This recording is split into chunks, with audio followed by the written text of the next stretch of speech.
घर में कोई ना कोई ऐसा हो कि आपस में जब कोई अकेला महसूस करे, घर में कोई लड़ाई झगड़ा हो जाए तो कोई एक हो जो उसको आप अपना दुख दर्द बता सको, चाहे वो माताएं हों, भाइयों में भाई एक दूसरे को बता सके। ससुराल वालों को तो पता चल गया था कि भाई ये नानी बाई अपने पिताजी से मिलने गई है, तो घर वाले सब प्रतीक्षा कर रहे थे और नानी बाई आज सामने से चली जाती है और जैसे देहरी पर पैर रखा सास चिल्लाती है, मिलकर आ गई पिता को, बाप को मिलाई, कितना पैसा दिया, कितना कपड़ा दे दिया तुझे, अरे कितना आभूषण लेकर आ गई है, अरे बता तो सही दक्षिणा में क्या दिया तुझे। अरे बाई को बुलाई के सासू पूछे रे, किता कभरसी मायरा किता कल्यासी।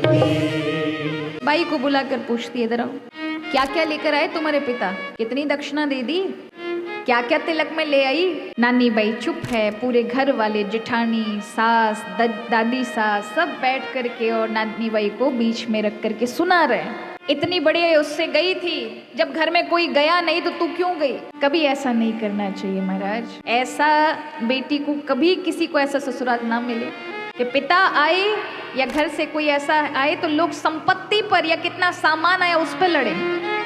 और जीवन में कभी ऐसा परिवार भी ना हो कि अगर कभी कोई बेटी बहू के रूप में किसी पक्ष में, क्योंकि हमेशा तो आप खुश नहीं रह सकते, घर में कभी वाद विवाद भी होता है, तो घर में कुछ लोग ऐसे होने चाहिए जो रोते हुए को कंधा देने का काम करें, रोते हुए को हृदय से लगाने का काम करें, चाहे वो भाइयों में हो चाहे वो बहनों में हो, घर परिवार में होना चाहिए। उसको कभी ऐसा अनुभव ना करे कि सारे के सारे मेरे विपरीत है, कोई मेरा दुख जानने वाला नहीं है, किसको जाके मैं अपने दुख को कहूँ। ऐसे भी नहीं होना चाहिए कि भाई सुन करके और उस बात को दूसरी जगह पे जाके बोल देना। ऐसे लोगों को बहुत बड़ा दंड मिलता है भगवान की ओर से। एक समय होता है ऐसे लोग कुछ सब छोड़कर चले जाते हैं अपने ही जीवन काल में, इसलिए कभी ऐसा नहीं करना चाहिए कोई आपको अपना समझ के अपना दुख बता दे और आप जाकर उसका फायदा उठा के किसी अन्य को बता दें।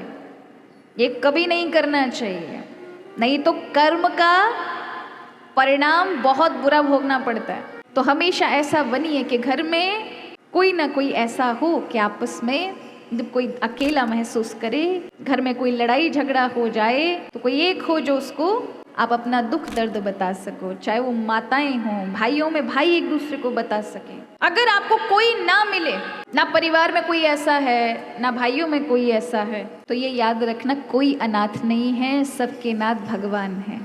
अपने ठाकुर को जाके कह दो, उनको कह दो, उनको कह दिया ना तो जीवन में कभी उस दुख से भी निकलने का समाधान मिल जाएगा। और अगर नहीं भी निकल पाए तो भगवान अंदर से ज्ञान दे देंगे, सहन कर लो क्योंकि तुम्हारा प्रारब्ध है।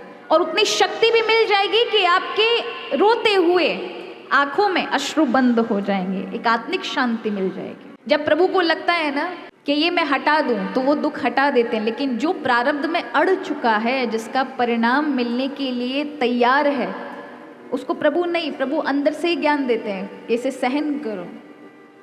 इसे नहीं सहन किया तो ये बड़ा बन करके तुम्हें फिर से कुछ बड़ा कष्ट देगा, सहन कर जाओ।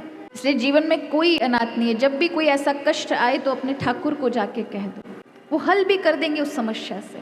संसार से कहोगे तो महाराज कई बार मीठी मीठी बातें करके लोग सुन लेते हैं, लेकिन बाद में उसका परिणाम बड़ा बुरा होता है। इसलिए अगर ऐसे लोग ना मिले तो अपने ठाकुर को ही कहो।